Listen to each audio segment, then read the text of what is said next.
Good afternoon, ladies and gentlemen. Thank you for joining us. We will do this as we normally do. For those who are familiar with us, we'll have a presentation first, and then we'll have a question and answer time later. Let me just quickly say for the Q&A, we will ask you all to wait for the microphones because we'll have a simultaneous interpretation. You may ask questions in English, Cantonese, or Mandarin. Again, please do wait for the mic to come so the translator can hear what you're asking. And we also ask you just to help us keep track and know who's interested, who's coming, to give your name and organization when you put your question. I think without further ado, let me ask and invite Charles to come forward with the presentation. Thank you very much for attending our earnings announcement today. I will very quickly make a broader introduction, and then Paul will walk you through our financials, and then come back and touch on some of the strategic issues, but at the end, mostly it's really Q&As for all of you. Okay, something's wrong here. Can you figure that out? Okay, great. I think this one doesn't work either. Okay. You got it? Perfect. Yeah. Very quickly on the overall key achievement of 2014, both financial and otherwise. Revenue and other income up 13%, mainly driven by increasing ADT and also related revenue increases. Record fundraising year. This is really we're second globally in IPOs. I think this is even in the absence of some of the real big, large transactions, and we raised over 900 million Hong Kong dollars. This is truly a record. Successfully launched the Shanghai Hong Kong Stock Connect. Enhancements are now being implemented as we speak. LME commercialization in very, very solid, good progress. LME Clear launched, and with about a quarter of operations this year. And overall ADT on LME hit a record high as well. Introduced 3 London Metal Exchange mini contracts in Asia, and this is really the first step for us to build out the commodity, overall the commodity win of LME. This is really just a very quick breakdown on cash equity derivative market commodities. As you can see, volume has been growing quite solidly, both in the cash market and derivative market. I think if you look at the LME commodity product, the red looks like this is the 700 vis-a-vis 676 is a very solid increase. The first quarter and actually the first couple of months is still continue to very strong growth. You see the red seems to be dipping a little bit. That's actually is a little bit misleading. The number 2014 is the whole year number, and the 696 is year to date, including a very big Chinese New Year holiday. Usually that's the slow time for LME. If you compare same period against the last period, LME is actually up more than close to 70-80% in terms of volume. So very strong cash market ADT increase last year. Derivative increased, ADT increased 8%, commodity 4%, very solid year. And also, Paul will also walk you through on the financials, clearly indicating not only revenue is up outpacing ADT, and also, partially, obviously, as a result of a decrease in the trend of increase of the growth of cost is smaller than significantly smaller than the growth of revenue. So as a result, we see very strong overall financial performance for 2014. And I will ask Paul to give you highlights of the year on financials first. Paul. Thank you, Charles.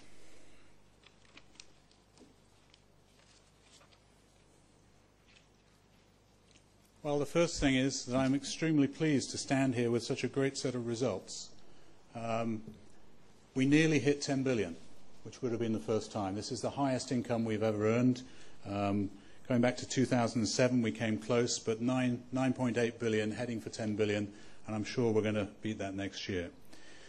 Across the whole slide here, I think it's a set of positive results. Trading volumes and revenue have obviously increased, but we had a particularly strong fourth quarter.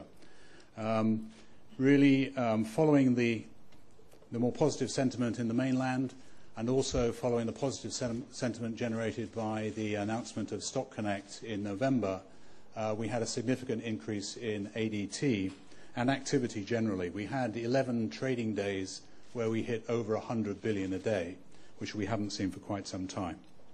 So revenue significantly up 13%. It's 28% higher than the fourth quarter of 2013. A number of factors have really driven growth this year, and our results, whilst I believe they're good, I don't think are controversial. They pretty much follow what we have seen in terms of activities of the group. We launched LME Clear in the 22nd of September, a really significant turning point for us.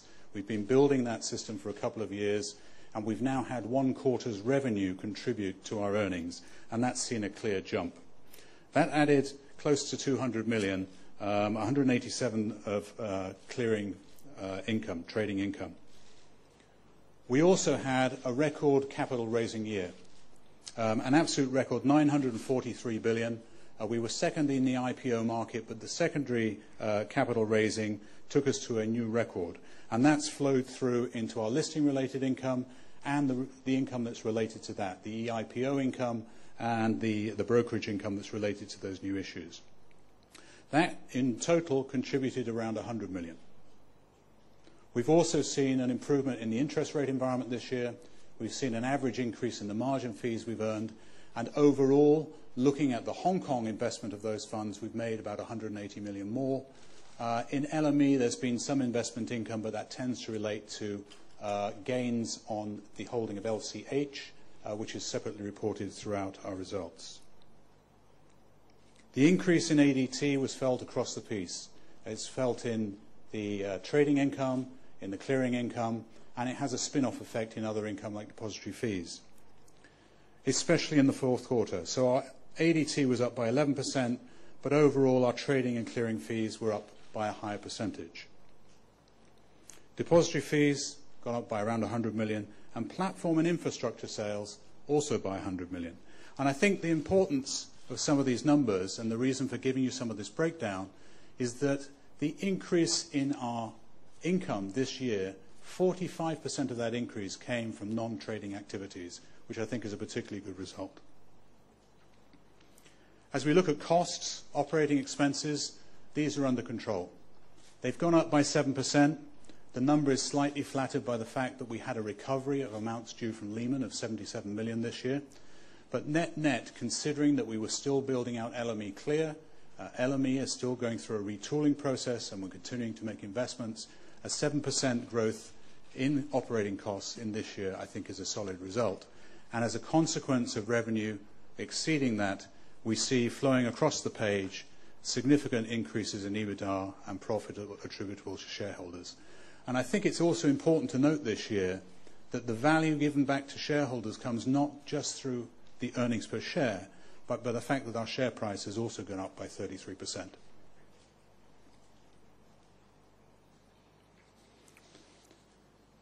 This is just a breakdown of the revenue and income as shown in our financial statements. I don't want to dwell on this too much. The trading fees obviously come primarily off the ADT. Just to note that the cash equity business was stronger than the 7%. The derivative business was rather flat. That's due to the mix. Even though we had record volumes in the derivative business in terms of the number of trades, the mix was on the lower fee side. Basically, the options grew faster than the futures. Listing fees, I think, is obvious from the volumes. Clearing and settlement fees off the ADT, the higher volumes, but also with that contribution of 187 million from LME Clear. Scrip and depository fees gone up significantly this year, basically on increased activity in the market. Market data fees, a modest increase, and other revenue and sundry income includes 50 million, just under 50 million of income directly related to Stock Connect, related to throttle sales that participants purchased for the purpose of equipping themselves for the launch of Stock Connect. Net investment income obviously up significantly, which I touched on just now. Looking at expenses, staff costs up by 15%.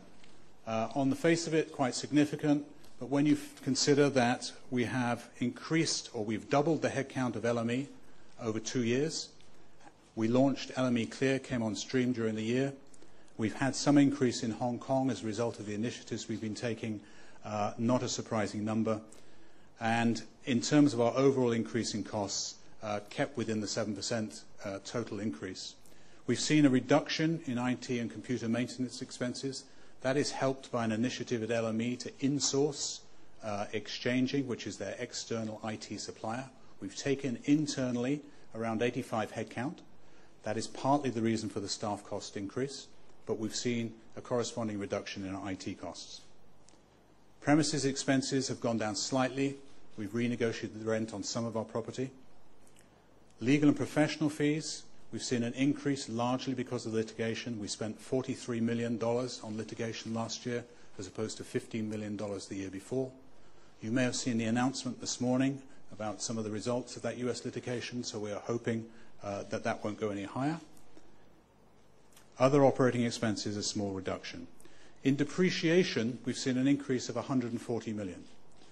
This is a result of investments we've been making over the past few years, including LME Clear, but also including the Iran Market Data Center and other projects we're launching here. So some of the build-outs from the capital expenditure we've been incurring in prior years are now coming through to launch. That included the last part of our data center in Chung Kwan O that came on stream in the last quarter of 2013, and we're seeing that come through into depreciation. Our depreciation will continue to tick up, but we've peaked in terms of our CapEx expenditure, at least for the time being. I like this slide. Everything's going in the right direction. As I mentioned, a really record quarter.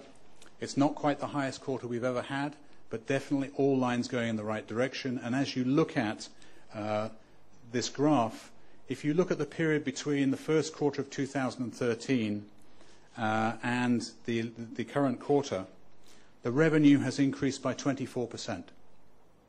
Our costs have increased by 17%. So over that period, our revenue growth has exceeded our cost growth, which is producing the greater returns we're now seeing. But I would also point out that we have just launched 2 initiatives from our UK purchase of LME, which will bring greater returns in the future. LME Clear fired up 1 quarter's income. It'll be a full year next year. And LME has gone through a fee commercialization process, which kicks in, or has kicked in from the 1st of January. So I think over that period where we've been investing, we've still managed to grow our income and manage our costs, and hopefully we'll now see the fruit of those initiatives coming through. Performance by operating segment, no surprises. Cash equity, which had a strong year off the back of the ADT growth, we've seen an increase in the EBITDA margin.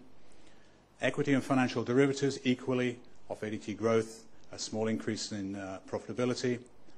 Commodities has seen a small decrease. It's not a surprise to us. We've seen some expenditure in here. We've seen some litigation costs. We've seen the launch of the Asia Commodities initiatives in Hong Kong with the LME minis. So we've been spending and investing in this segment. That should improve next year as the commercialization of LME introduces higher fees. Clearing has had a very good year, partly off investments, partly off volumes, but also that 1 quarter of LME Clear's income that has kicked in. Platform and infrastructure, relatively small numbers, but nevertheless a pleasing improvement in the margin in this segment. Overall, the group has improved its EBITDA margin by a whole 2%. We've gone back to the rate we were at several years ago, where we were operating an EBITDA margin of 70%. One of the most significant things that has happened this year, as I mentioned at the beginning, is the commencement of the operations of LME Clear. And it's not just the income effect, which is significant. It's also the impact on our balance sheet. And I show here the impact of LME Clear in 2 ways. First of all, the amount of collateral, the margin that they take from the market, is very significant. Nearly 10 billion US dollars. That's the 75 billion green box on this graph. Also, because of the nature of the derivative contracts that LME clears through its clearinghouse, they are not able to net all of the contracts against each other for the purposes of accounting. Their contracts settle gross. The contracts we deal with here settle net. The difference in accounting treatment has resulted in 60 billion Hong Kong dollars of derivative contracts being recorded on either side of our balance sheet. There is no net effect on our balance sheet. They're recorded on either side, assets and liabilities. Interestingly, to put it in perspective, the gross value of the derivative contracts cleared by LME at the end of December was 1.2 trillion Hong Kong dollars. So the balances have been netted down to 60 billion, but nevertheless, that difference in accounting treatment has resulted in our balance sheet going from an 86 billion asset balance sheet to a 252 billion asset balance sheet. I'll now hand back to Charles, and at the end I'll be happy to take questions. Thank you, Paul. What I will do before we open up for questions is that we start to see a real strong set of results, and we are on the verge of breaking into, for the first time, $10 billion revenue.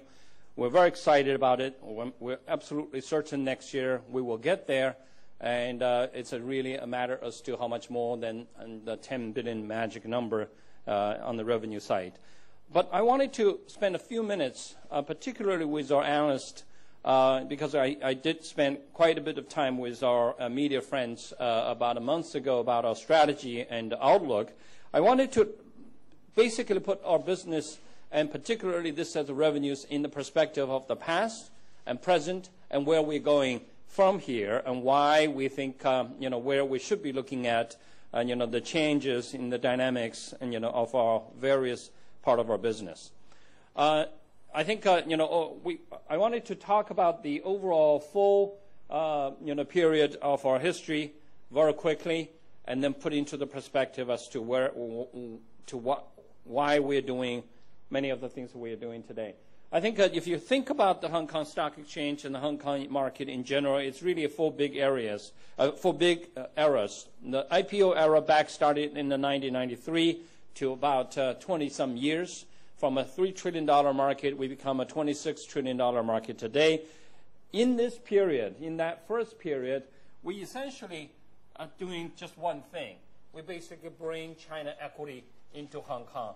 We raise equity for Chinese enterprises, and then they give us the paper. We trade that paper as a secondary market, and we become a very strong international market by participation from international investors in that initial equity raising by China Inc., and then we trade. So today, our market cap, about 60% are Chinese companies and 70% ADTs are Chinese companies. That's really our business, our market for our era, first era in our development. And one key distinction of that period vis-a-vis today is a complete segregation of the two markets. Then we start to see a significant growth of the domestic market, partially financed by us. Obviously, the entire industry growth, China's GDP growth, and international funds flow into mainland from IPO process, proceeds, FDIs, and many other things that really drive domestic growth. But meanwhile, a very important part of the second stage is that domestic capital market become very, very big and growing much faster. And it started about the same time with us, but it's really taking off. The domestic equity market, for example, today is already about the second largest in size. And in terms of its daily trading volumes, as you know, in the last few months, it's actually reached 1 trillion RMB for a couple of days. And the commodity market is also becoming extremely strong. The three commodity market today, almost all of them have very strong contract, at least in terms of number of contracts. Whether those commodity exchanges truly service China's underlying economic needs it's a different story. But in terms of the actual capital market, the commodity capital market, financial market, the derivative market in particular, have become extremely strong. And in terms of number of contracts traded there, many of the the contract they traded #1 in the world. CFAX, the CSI 300, for example, is really the biggest traded derivative contracts in the world. And the 3 domestic commodity exchanges, if you put all of their trading volumes together, they are larger than, they're 3 times of CME, they're 3 times of LME and ICE. And even individually, they really are 1 or 2, or number 1, number 2, number 3, and globally. So the second growth era in between 2001 and 2010 really created a domestic capital market that we have to think long and hard. What does it mean to us in Hong Kong? What does it mean for our existing business in equity? What does it mean for the business that we don't yet already have, which is fixed income and currency and commodities? And also in this second stage of growth, China started to really begin to experiment, the opening through the launch of QFIs and QDs.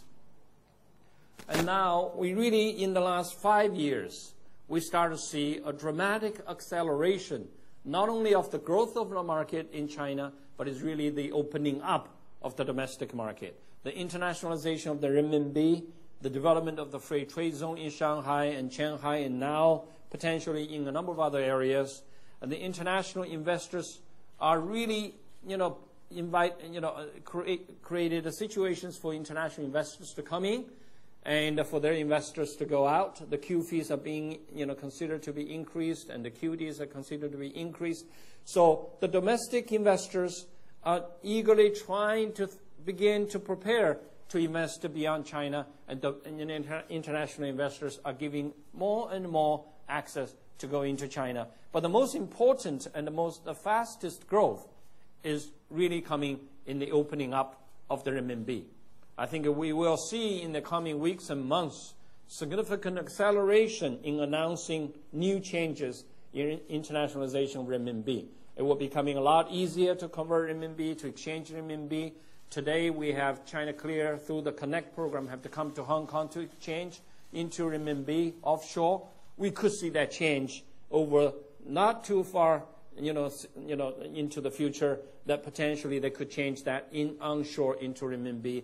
And the offshore, broker-dealers, offshore, and the CCAS, and many other institutions could be allowed to potentially go up onshore to exchange into renminbi at some time in the future months to come. So this accelerated growth, accelerated opening of China's market is really giving us tremendous amount of pressure and tremendous amount of challenge as to how we need to respond. Because clearly our business model here, which is really raising capital for them, is no longer going to serve Hong Kong in the new era where they need international investors to go in and they want their investors to go out.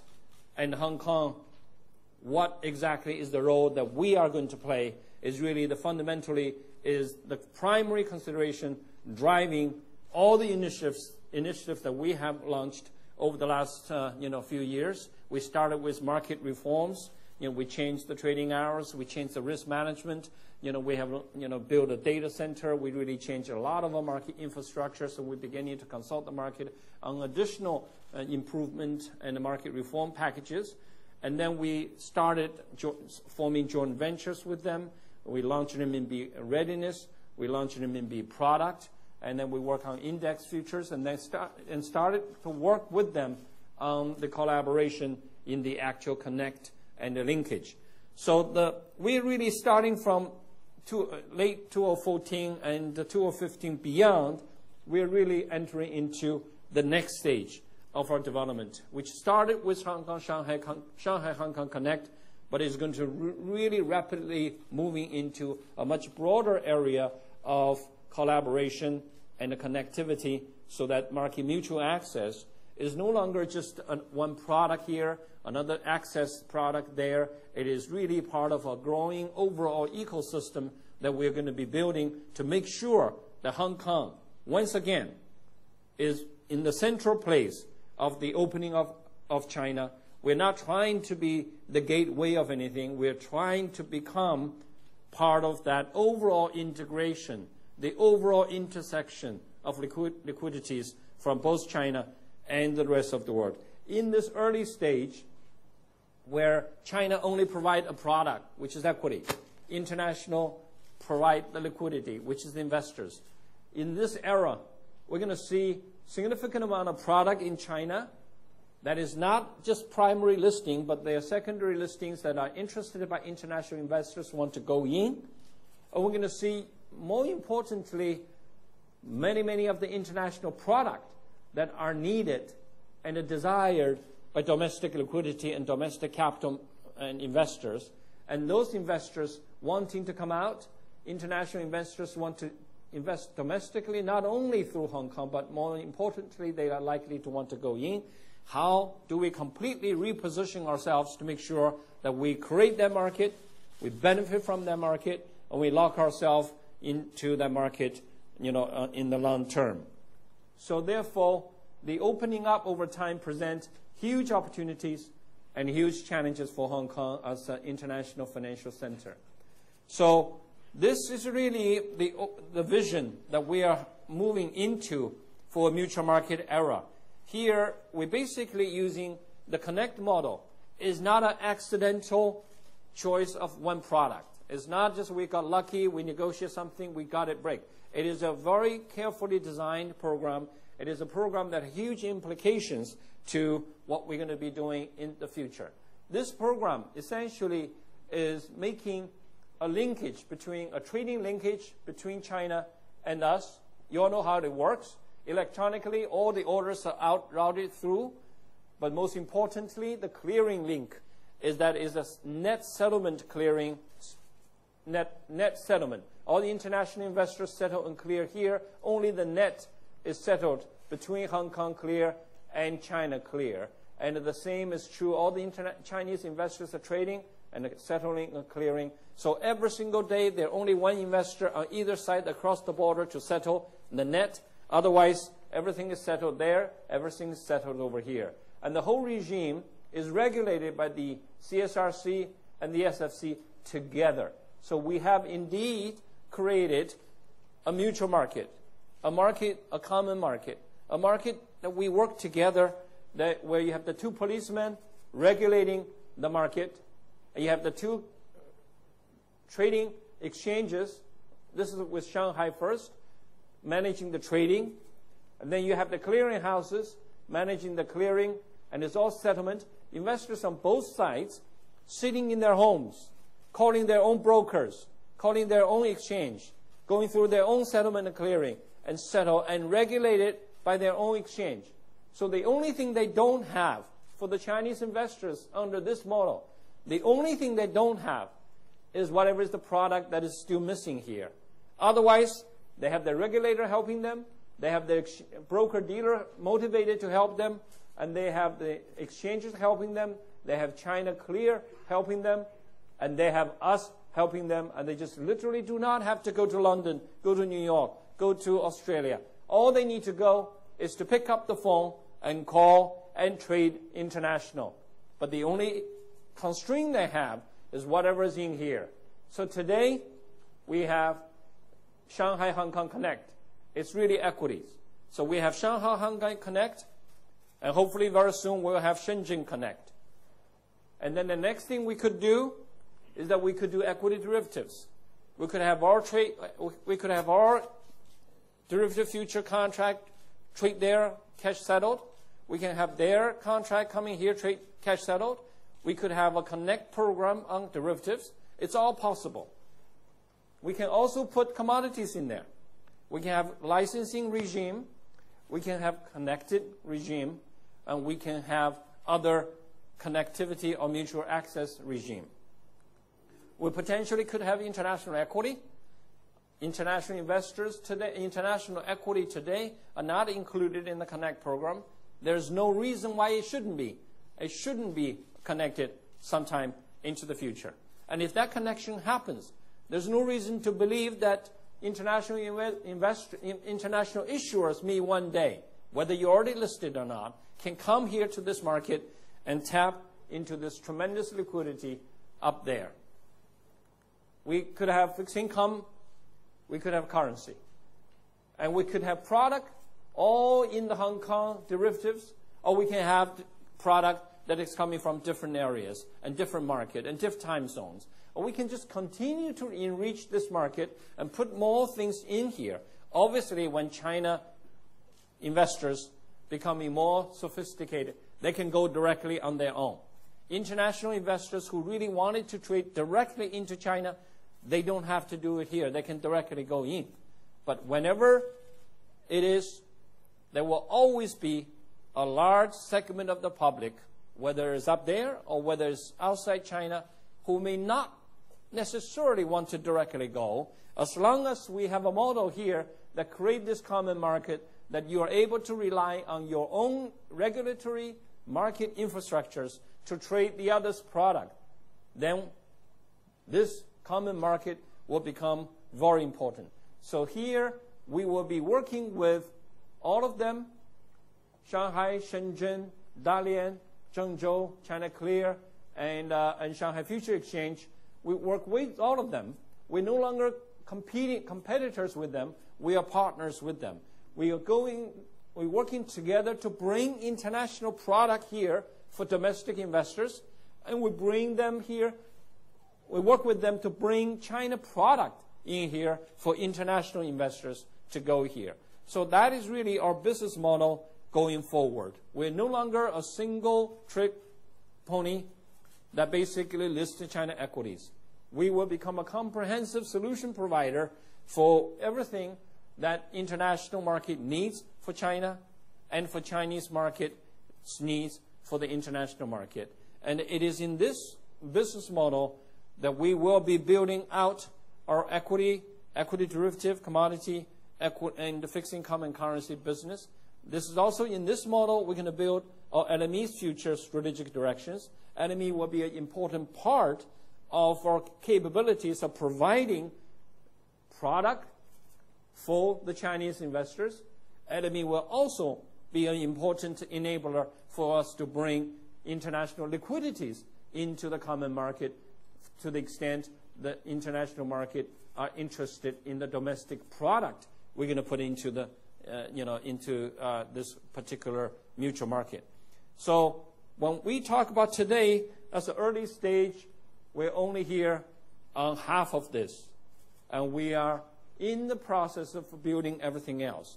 And we're really building an overall ecosystem where we are seeing the most important intersection of two largest global liquidities coming together finally, which is China and the rest of the world. And China, we already talked about it. We have $5 trillion market cap in the equity market up here. We have about we are about 26 trillion, so that's something like close to 3 and 4 trillion Hong Kong dollar market cap over here. But they have a banking market that is about 22 trillion US dollars, and that $22 trillion is going to come down to the $5 trillion at some point in the next 5 to 10 years. The two numbers should eventually converge, even if they don't grow externally.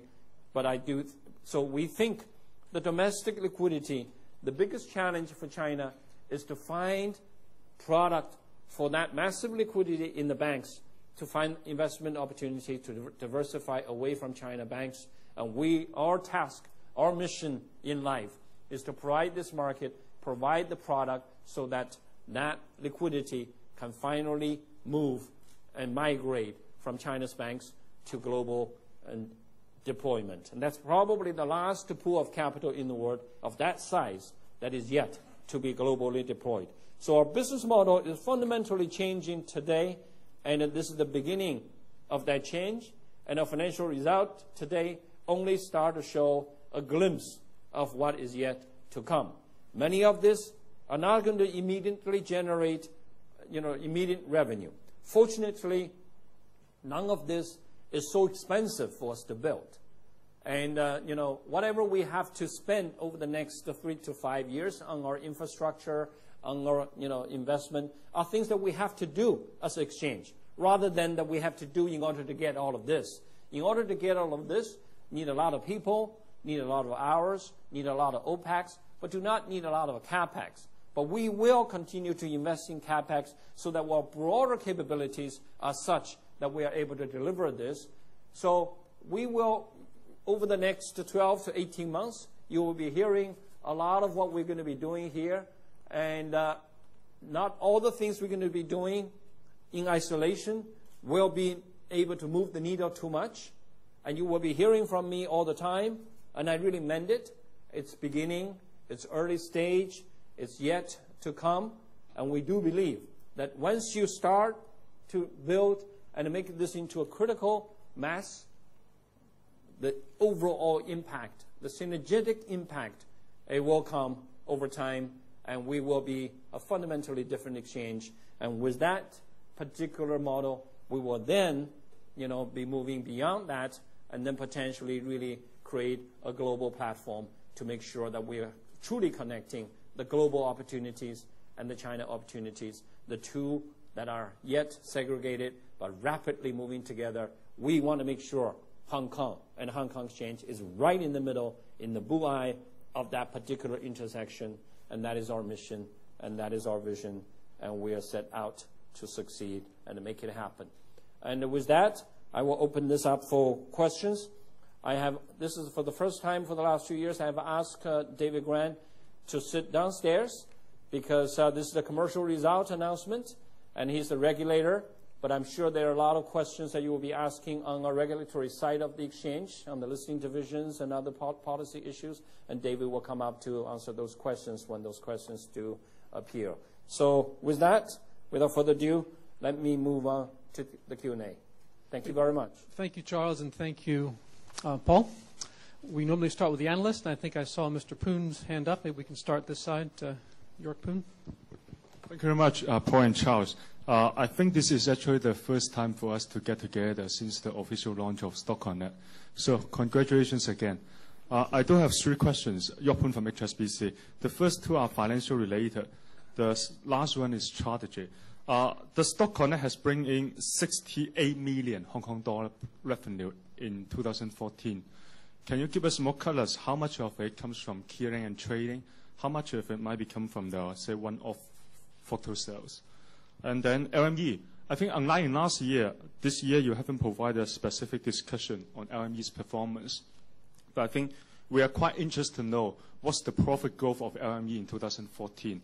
And with the fee commercialization, how this profitability has further changed year to date. I think, Charles, the last question is for you.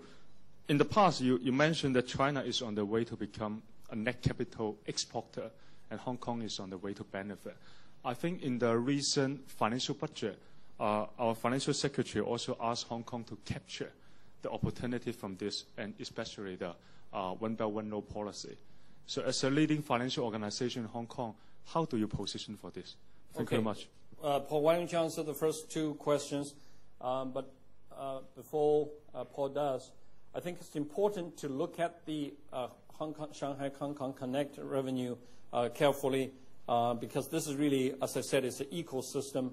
The $68 million, include one-time items, and but the regular ongoing piece is smaller than that. And Paul is going to go into some granular detail. But the most important thing to remember is that the Connect revenue that we're booking here are purely directly the revenue sharing part of it. But Connect is bringing tremendous amount of changes in our ADT. And in particular, not only the level of ADT, but the mix of the ADT. So if you want to think about Connect as a physical connection first. Is the physics are changing. Because things are, water are flowing into different directions are changing. But the more important, which is not completely visible in our financial reflections going forward, is the chemical change. The chemical change, the 2 markets are becoming very different. The different markets are coming together. DNAs are changing and they're transforming. And we will start to see the ADT and the activeness of the trading becoming very, very different. And LME, I think, Paul can also give. But the LME result, I think, going forward, I don't know how much Paul can tell you. This last year, LME very strong. But LME Clear only have 1 quarter of operation, but booked a full quarters of cost. So this coming year, we will see LME contribution becoming very significant.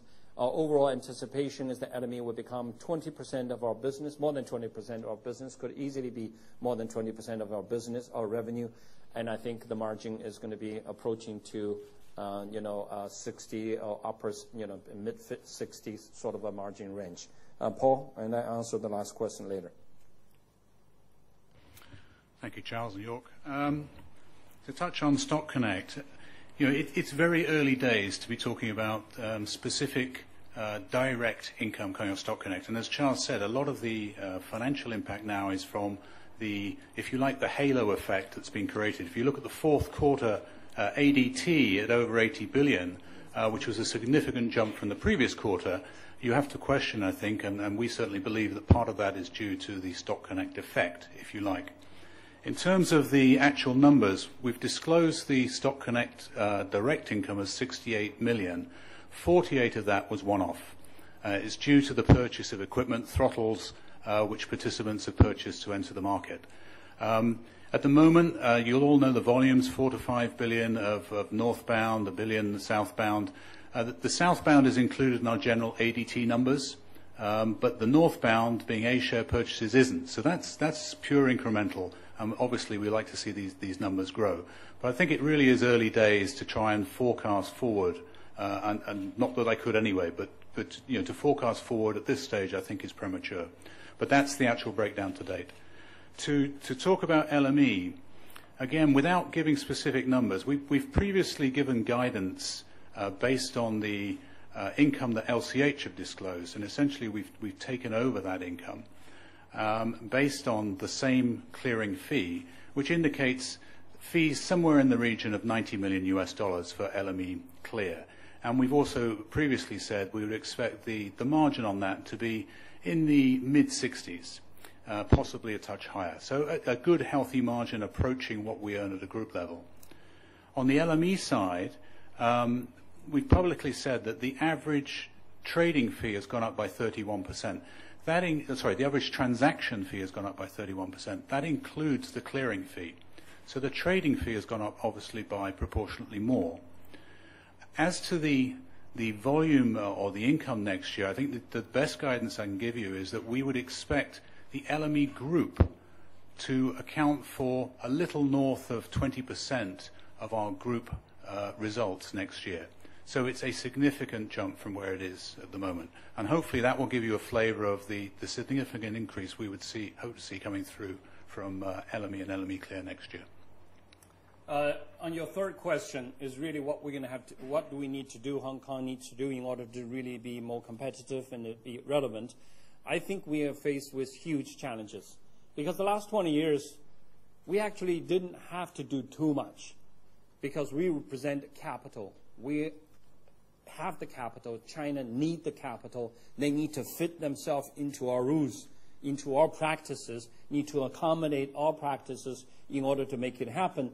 By sheer the fact that we have the capital, we have a great sound market infrastructure and legal structure that international investor trust, and therefore the Chinese issuers have to come.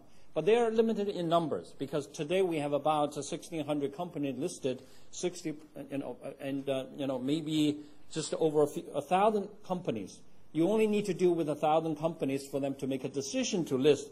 Only one decision, and then all the trading is happening here. So Hong Kong Inc., Hong Kong does not have to do a whole lot, and we have been very successful the last, our system, our market is more sophisticated, and they don't. Today, they're catching up. So they no longer, have this situations where they have to go through Hong Kong. There are many ways now, their capital need a home, and Hong Kong is not necessarily the only destination. And their issuers, the companies, are able to access domestic capital. In many ways, the domestic capital is more attractive than in Hong Kong market because of the valuation gap, because of the massive liquidity there.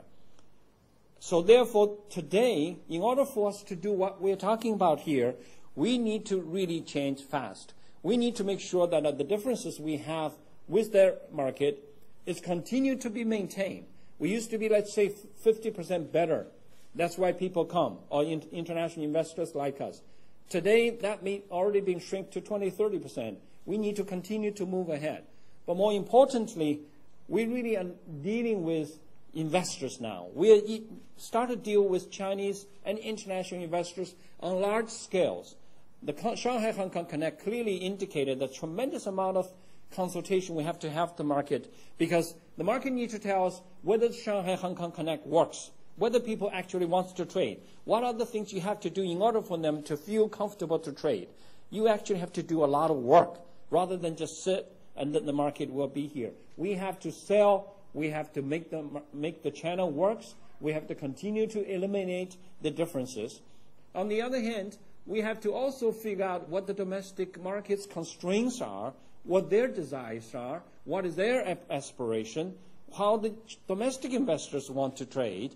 We have to really, out of certain start to find our stakeholders are much more numerous, are much more broad, and we actually have to be a lot more accommodating.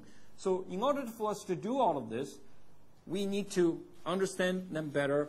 We need to change some of the things. We need to do things we have never done before. We need to purchase and acquire capabilities that we don't have before. So we have a huge advantage in terms of being trusted by China, being trusted by international investors community.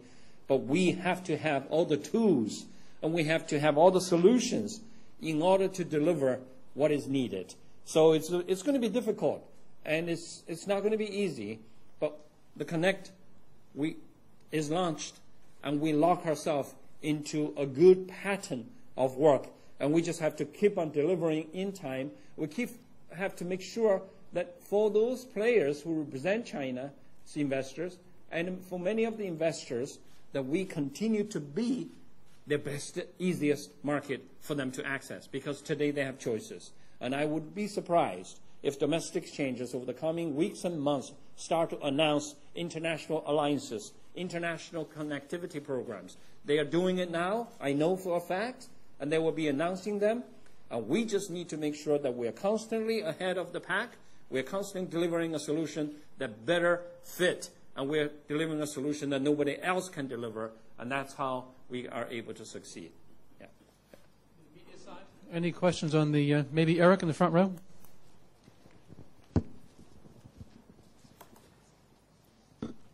Hi, Charles. Eric from the Eric from the Hong Kong Economic Times. Charles, you just talked about you're expecting a big step forward in the months to come in the international of the RMB, and actually, or could you elaborate a bit on what are you expecting actually, and shall that be the convertibility of RMB, or in what way, and in what way that will affect the Shanghai Hong Kong Stock Connect? Yeah, I don't, I'm not part of the China's regulatory establishment. I do, have a lot of discussions with them. It is my personal belief, I do not represent anybody making any announcement, that pace will accelerate in terms of, they're going to make it very easy for people to exchange. They're going to make it very easy for people to swap RMB into US dollar, into Hong Kong dollars, and vice versa. And they are very, the strong differentiation, all the barriers between CNH and CNY, which is basically the offshore renminbi and onshore renminbi. I think that wall and that differentiation or segregation is going to become a lot blurrer. And I think because of the very healthy changes in renminbi exchange rate on both sides of the range, and for the last year, China has not really actively intervened in the exchange rate market. That just indicated a strong, that has given China Inc., I believe, a much higher level of confidence that this is something that they can afford to create a much greater regime for renminbi to be exchanged more readily and more freely and without artificial barriers onshore and offshore. Exactly how fast they will move it and how easy they move it, I don't really know, but I do expect that sometime later this year, we will see significant changes for the better. Any movement, any change that is going to make it easier for people to change currencies and to hold and exchange and trade and return back to their original currency. Any efforts to do that is going to make Shanghai Hong Kong Connect works. Obviously, the current model works a particular way. If they change, we may want to change. If we do change, there might be some small inconvenience that we have to make adjustment on. But overall, those changes are better for the capital flows, so that all the artificial barriers that is creating restrictive, creating friction cost, increasing friction cost, of this change is going to dramatically coming down, and that's the direction. I know you wanted something more specific, and I probably shouldn't really comment on something that I don't know whether or not it will become official policy. So let's wait for them to announce if they're going to announce it. Back maybe to the analyst side. Are there other analyst questions on my left? I saw some friends in the media laughing. Some of them told me that every time I speak, they like it, until later on when they start to write the article. They said, the guy said a lot of things interesting, but we couldn't write anything because he didn't say anything much at all. So maybe I just did that. Sorry about it. Okay, we're also taking some questions from the internet. We're live on, able to be watched by media, and I'm told we have one question from Shanghai for Charles, asking why do you think there's been no short selling, or there was no short selling in the first couple days under Stock Connect's northbound trading?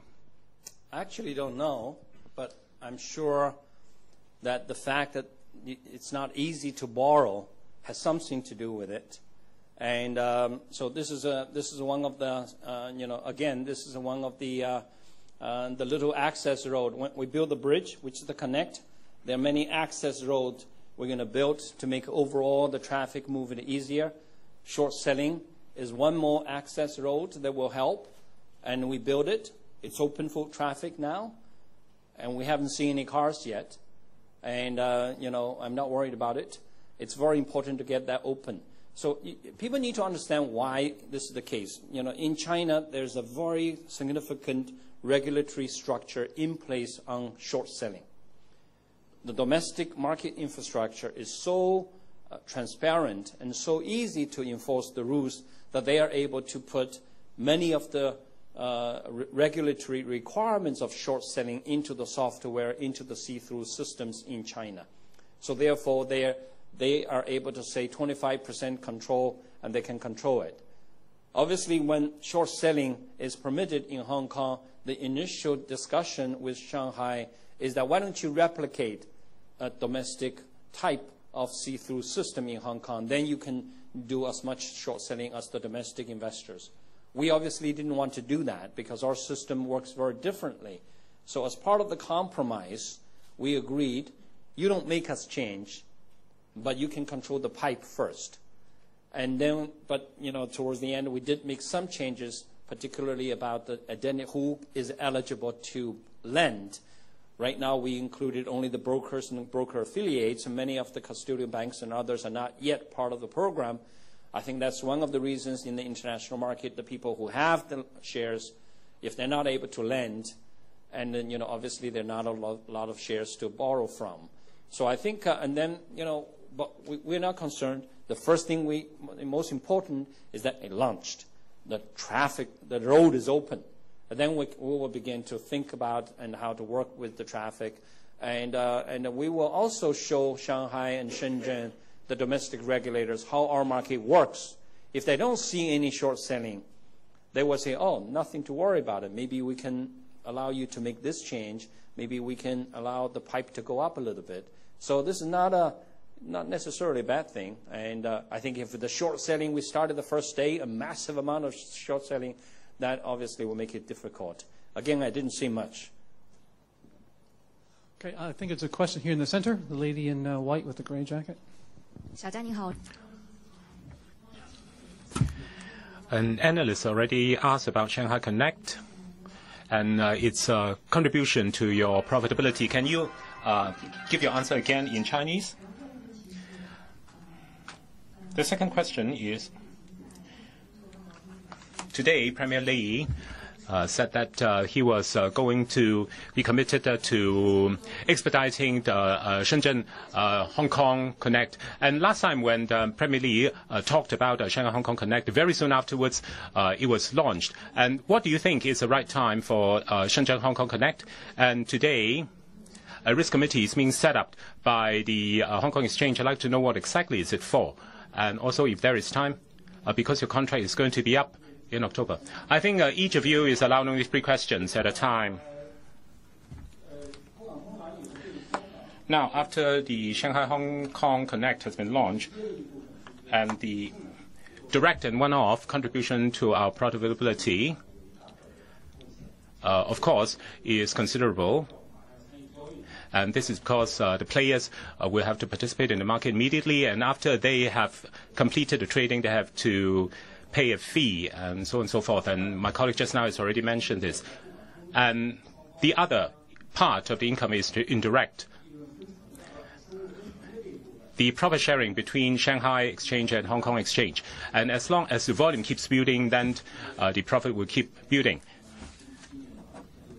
It's been around only for a month and a half, and every day it is ongoing, and the profit is being shared every day between the 2 exchanges.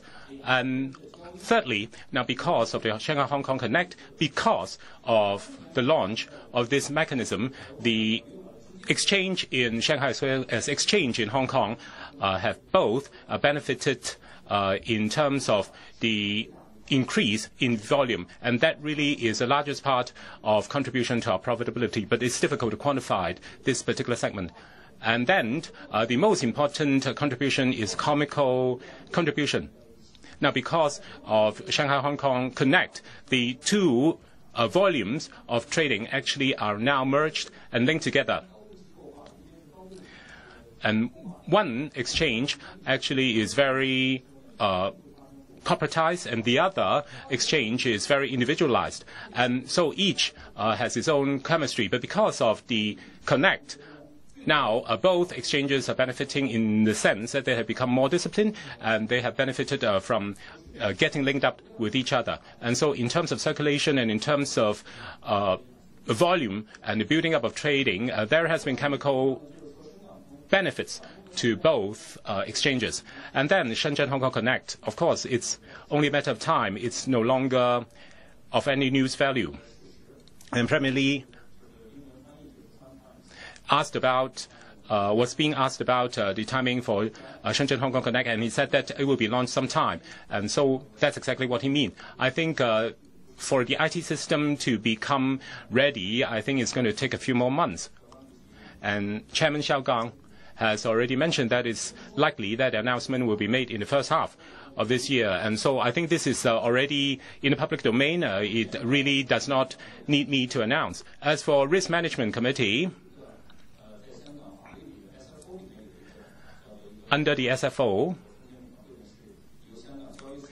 there is a provision for the setting up of a Risk Management Committee comprising representatives from various quarters of society, as well as SFC, as well as Hong Kong Monetary Authority, and so on and so forth. And the Risk Management Committee should be the principal Risk Management Committee for Hong Kong Exchange. Because Hong Kong Stock Exchange work in the past used to be more straightforward. And so the Risk Management Committee used to be more concerned with the overall discipline of the market and the overall risk management of the market. But during the past 5 years, Hong Kong Stock Exchange has moved principally towards internationalization and towards derivatives, and also of getting merged with other exchanges. And that is why the risk requirement has become far in exceedance of the original ambit of the Risk Management Committee. And that is why Hong Kong Stock Exchange needs its own dedicated Risk Management Committee to look at Hong Kong Stock Exchange's new portfolio.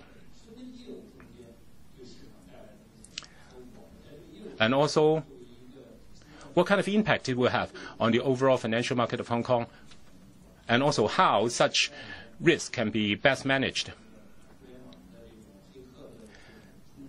Now, because of hackers' impact on the Internet, Hong Kong Stock Exchange may face certain Internet raids. And this is something that is under the ambit of Hong Kong Stock Exchange's in-house committee, and it is answerable to the board. Other questions from the floor? Maybe an analyst side again. If not, okay, this lady here, third row in the tan jacket.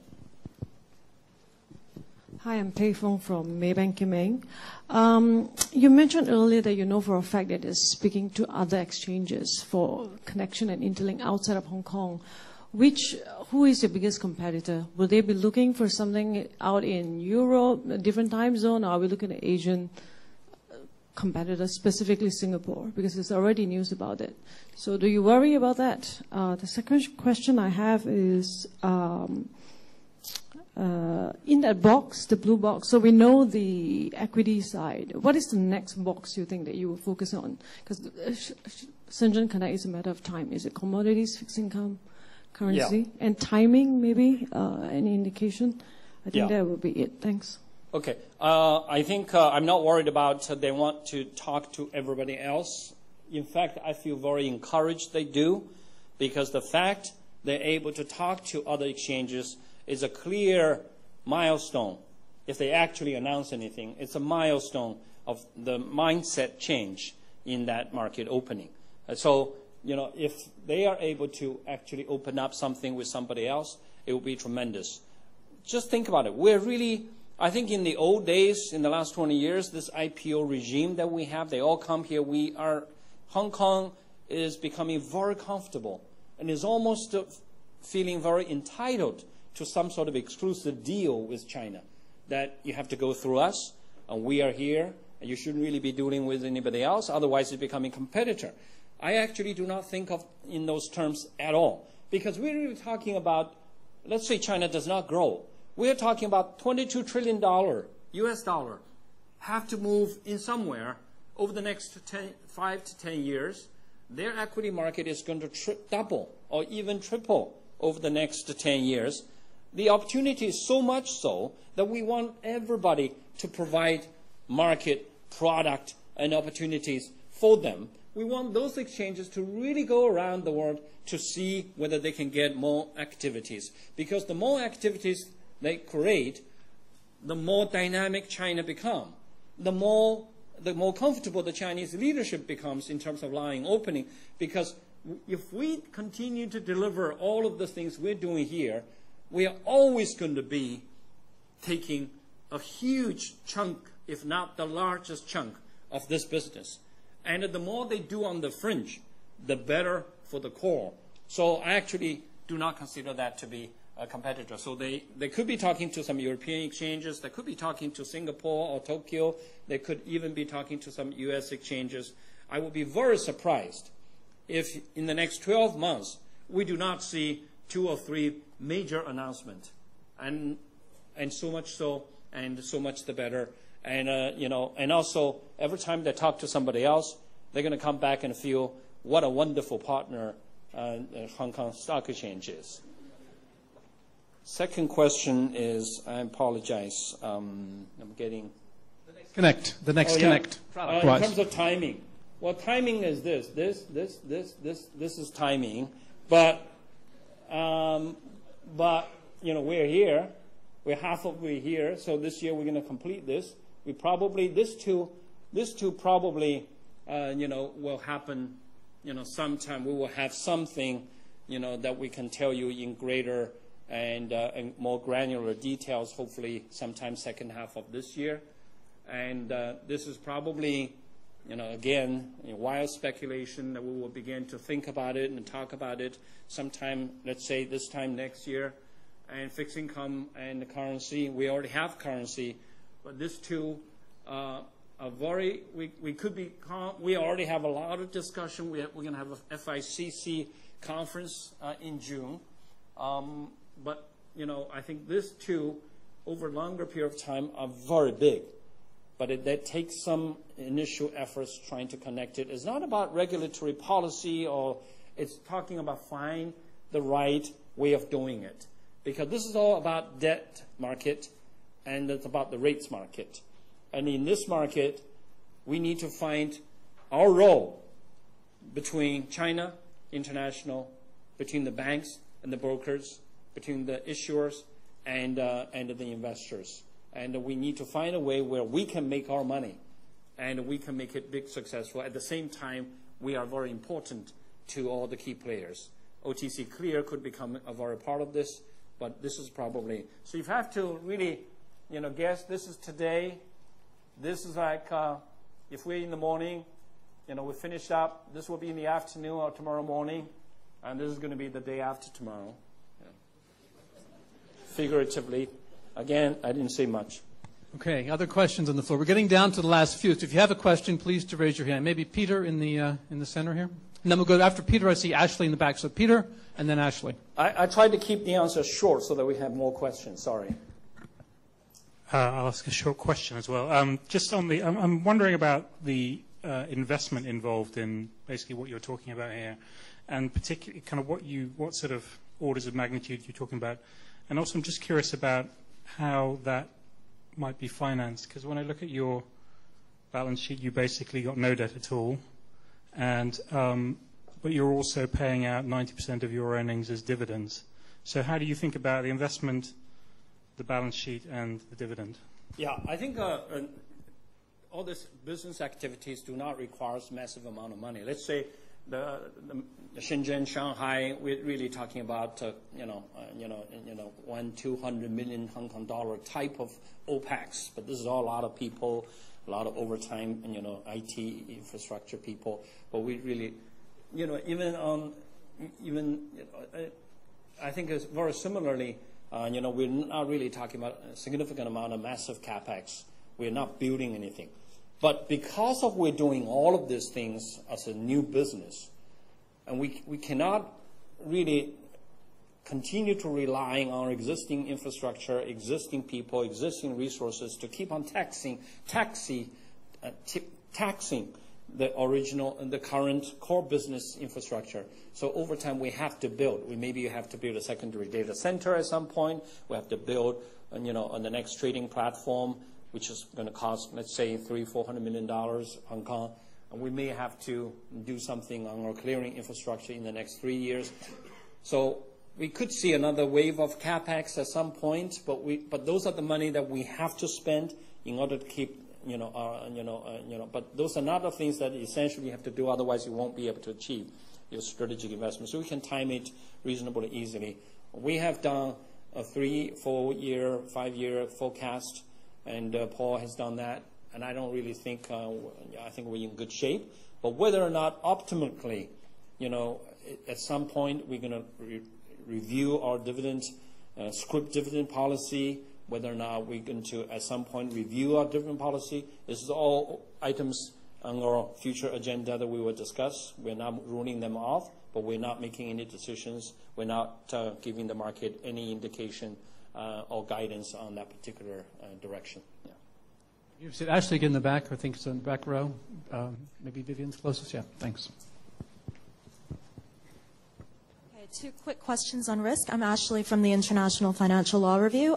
First, how do you plan to deal with overlap between the Risk Management Committee and the Risk Committee? And secondly, given the increase of importance in the clearing business, I guess domestically, how are you going to deal with the Hong Kong Exchange's role in relation to the domestic bank resolution consultation from the HKMA, as well as broader global initiatives in relation to financial markets infrastructure?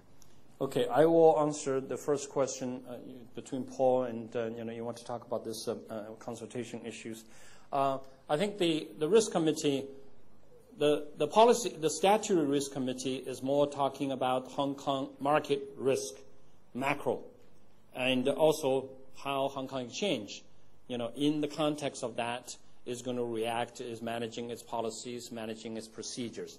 But the Board Risk Management Committee is much more focused on Hong Kong Exchange itself. And our risk is really, the biggest, area of risk that we discuss is our CCP risk, central counterparty risk, because we're running a clearinghouse. And it's really about policy, about margins, about collaterals, about waterfalls, about the various capital efficiency, liquidity issues of our CCP. We also talk about ERM, or enterprise risk management, which is about access, cybersecurity, and internet security, and others. So I think the two committees will have some overlapping in terms of overall market risk, but it would really not be, broadly speaking, they're very, very different. But in terms of our, the connectivity with China that is exposing China, or exposing us to, risks potentially from the other side of the market, I think, as you can see in the Shanghai-Hong Kong Connect, and we're going to essentially replicate that in all the other access products or access programs, essentially is segregated. China Clear, for example, will provide separate margins, and they will not be responsible for Hong Kong resolution or Hong Kong default. And conversely, Hong Kong broker-dealers will not be responsible should China Clear default. And the guarantee fund of Hong Kong is not going to be used to pay, for a potential default of China Clear, and that they actually do not. They actually more worried about that we're using their money to pay, some of our brokers' default. And but then we charge substantial margins with China Clear, and at a level significantly higher than what we are charging, in Hong Kong. So because they have a much tightened and more aggressive risk management measures than we are replicating, and we're reciprocating, with them. So I think that's really how that is done. And but there, you're almost dealing with entities that have a sovereign risk profile. In terms of the consultation response, I don't really think it's relevant for our discussion here. Maybe separately, you want to give our answer rather than, because otherwise it's a pretty technical issue on bank resolutions. Back to the analyst, maybe the gentleman here in the back with the blue and gray tie. Gurpreet with Goldman Sachs. Thanks for the presentation. My question is on this slide, more specifically on the equity derivatives. Would you say that the options could be cross-listing of products when you are kind of tying up with the exchanges onshore in the equity derivatives, or you are looking at leveraging the China Exchange Services joint venture that you have and the index suits that What's the second you said? The China Exchange Services joint venture and the indices that company produces. Yeah, got it. Okay. And then I have a second question, please. Okay, I think it will be a combination of everything. We will potentially look at the future connect. Our liquidity can treat their contract. Their liquidity can treat our contract, just like how Shanghai-Hong Kong Connect works. Or alternatively, before that happens, we could also potentially consider cross-listing each other's product.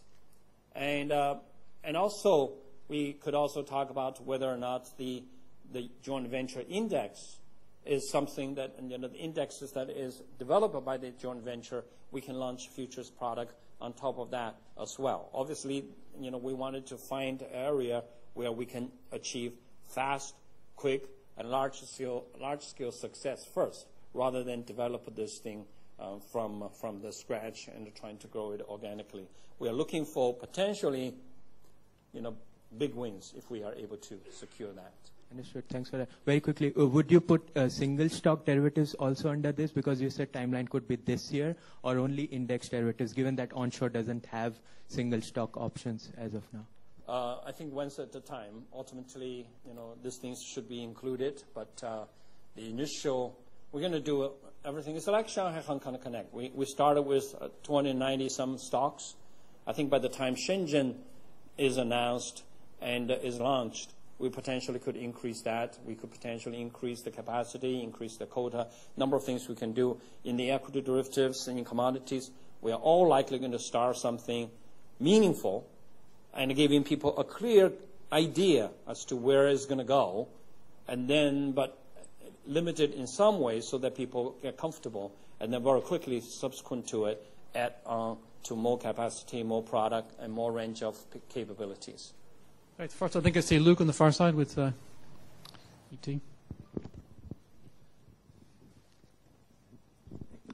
Charles. Thank you, Charles. I've got one question. In the initial stages of the Hong Kong Shanghai stock, we know that some of the European US funds, they did not participate, and have we solved that problem yet? Second, with CFREX, we have a Futures Connect, and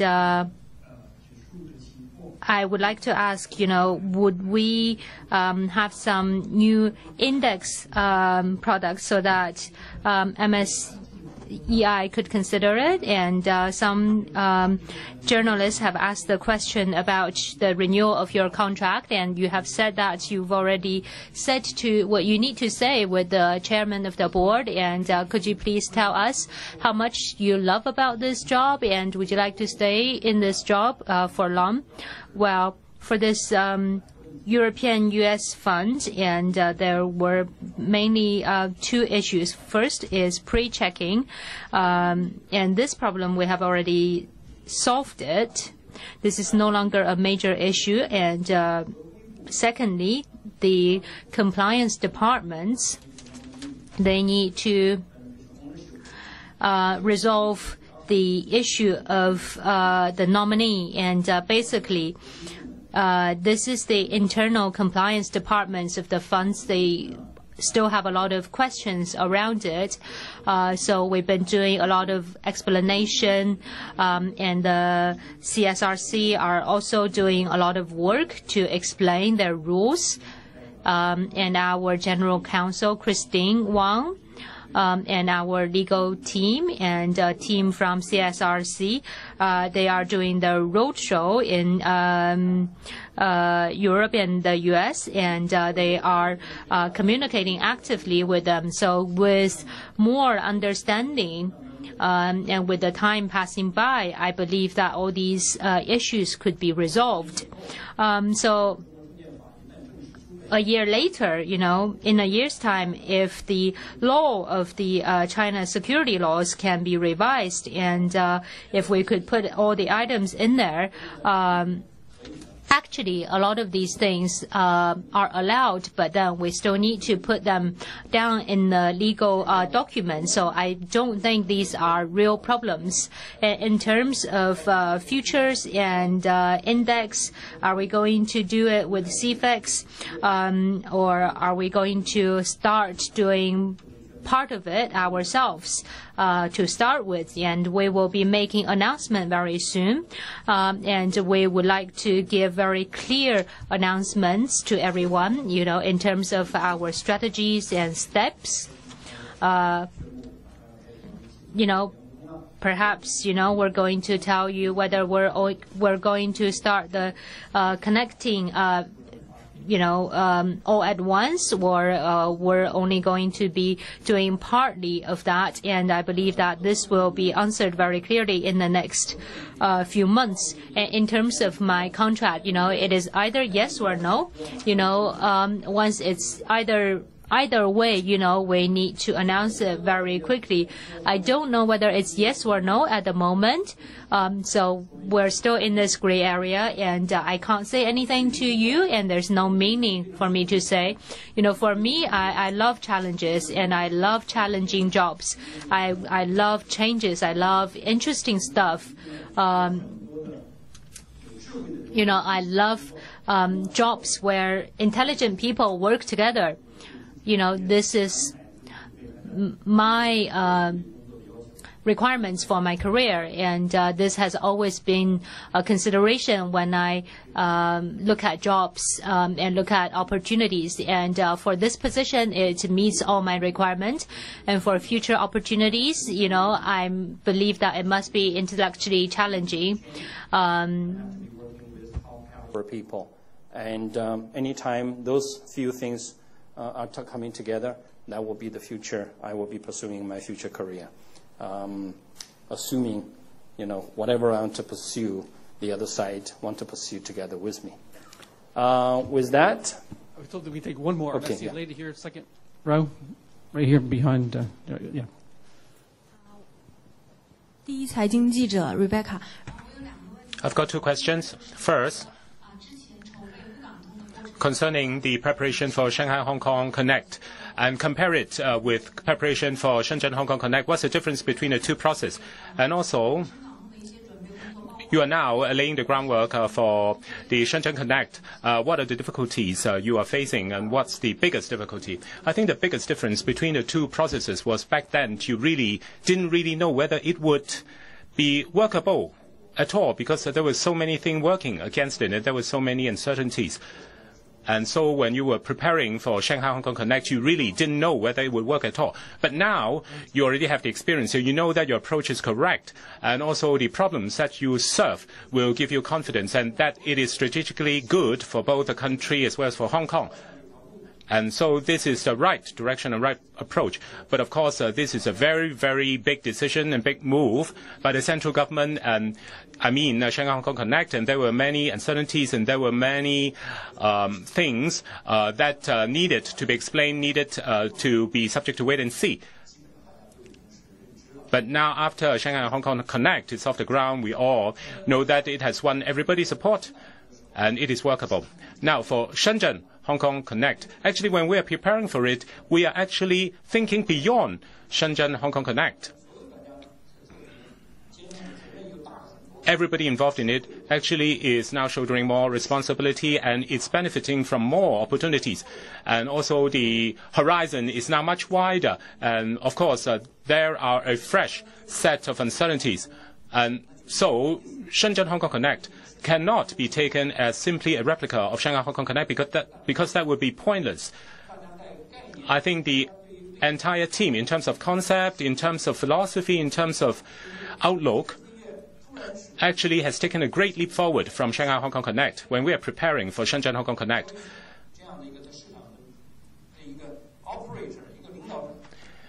We are a leader in our field, we are the leader in our market, and so we really have to go for breakthroughs. And we really have to have a whole new vision, and we have to reinvent ourselves and reinvent our vision. And the entire management and the entire policy-making level is all very confident in the way forward. Now, as I said, we're going to rebuild the market infrastructure, and after you have given the clear explanation, then the whole team will be well poised to find the best way forward. And we are going to find a way that is best for Hong Kong. But we definitely cannot find a way that is best for Hong Kong, but worse for others. We have to find a way that is best for Hong Kong as well as for the other side, so that it becomes a win-win scenario. And that is why our vision has become much wider when it comes to Shenzhen Hong Kong Connect. We are now at a tipping point. We are now at a very critical point. And we are at a point where we can practically guarantee and underwrite Hong Kong's prosperity for the coming decade. And Hong Kong is really being given a God-given, and that is the one country, two system concept under China. And so Hong Kong can really work magic in order to bring benefits both to Hong Kong as well as to China. And so if you look at it from this angle, when we prepare for Shenzhen Hong Kong Connect, it is quite different from when we're preparing for Shanghai Hong Kong Connect, because our horizon and the vision has become much more broadened. Of course, the management is under a lot of pressure, and my colleagues have been complaining and whining. Why do you also have to take the lead? Why do you also have to stay so much ahead of everybody else? Why can't we just rest on our laurel and take a break? And maybe if you look at this proposed infrastructure, you know that actually we are really ahead of our time, ahead of our pack. Because when you take the entire package together, you know that it would mean the sea change to our market dynamics and so on and so forth. But that's exactly where the opportunities are, and that's why we have to grasp them. And so we are creating new pressure and new responsibility for us, and at the same time, we are looking forward to new good developments that will be made possible. There was a legal decision in the U.S., I believe, overnight, dismissing LME holdings in HKEx, and what that impact might be on HKEx's legal costs going forward. Any guidance there? I want Gary to answer at least one question because, he's here. And so, Gary, why don't you quickly answer that question? Okay, very significant news overnight. As you know, there was a class action suit against the LME, LME Holdings, and the Hong Kong Exchange. The LME had already won immunity from prosecution on behalf of its own regulatory requirements, in the sense that it, acting in its regulatory performance, could not be held accountable for this particular case. However, LME Holdings is a holding company above the LME, between the LME and the Hong Kong Exchange. That was dragged in, we think, not particularly importantly. There's nothing significant about that. And I think Hong Kong Exchange was dragged in as the new owner. Well, given that the events that it referred to, Hong Kong Exchange didn't even own the LME, it was always going to be something we defended very strongly. But very importantly, it was determined that LME Holdings in Hong Kong did not have enough loci of business, i.e. they weren't significant players in the US to be involved in this sort of lawsuit for a business happening in the US. We weren't buying and selling anything in the US related to the case. So we've been dismissed from that as well, we, the Hong Kong Exchange and the holdings. Now, of course, the US legal system, as you know, is very tortuous. Doesn't mean there can't be appeals, etc., but we're in a very good position, and this coming on top of winning the judicial review against Roussel in the High Court in London, which is also on the LME. We're doing pretty well, and then we're doing pretty well because we were never guilty of these things in the first place, and we're doing our best to reform our warehouse structure. There's a big announcement last week about that. We're definitely going in the right direction, and as Charles and Paul have already described, the financial results of the LME group, hopefully 20% of the financial result for the group next year. We're definitely going in the right direction. On top of that, we've launched Asia Commodities this year and are going to be a part of the long-term scenario that Charles has outlined here. So we're very positive, we're very confident about our business at the moment, and it's definitely going in the right direction. Well, I'll repeat this, in Chinese again. And I mean, in this litigation in the U.S. and we have a warehouse. We supervise this warehouse, and before we have bought LME, and some of the Americans who are aluminium traders, they say that we need to do more, supervision in terms of warehouse. So we were doing, revolution, and we were looking at how to revise the current system. Then, during the revision, some of the major factories in London, they told us, we should not be doing the revision. So those are the histories, and the litigations in the UK that all have been dismissed, and we have won those cases, and so we have gained all the legal fees that we paid in the past, because those who lose, they need to pay for the legal fees. And in terms of the U.S., and currently, we have also won those litigation cases. However, the warehouse, revision or reform, it's still going on, and perhaps in the next few days, or you'll hear some news about some more litigation, some more cases. If you want to do business in the U.S., you need to solve the issue of the manufacturer, etc. So as the middleman, of course you will face controversies. So in order to go out to face the world, to have the opportunities, and there will be controversies and conflicts. But to this date, two litigations in the U.S. and in the U.K., we have both won it, and that had occurred a lot of legal fees in the past, but the losers, they are shouldering the fees, and going forward, there might also be other crazy people who might be trying to sue us, but we will be making sure that we are doing the right thing and will win the cases.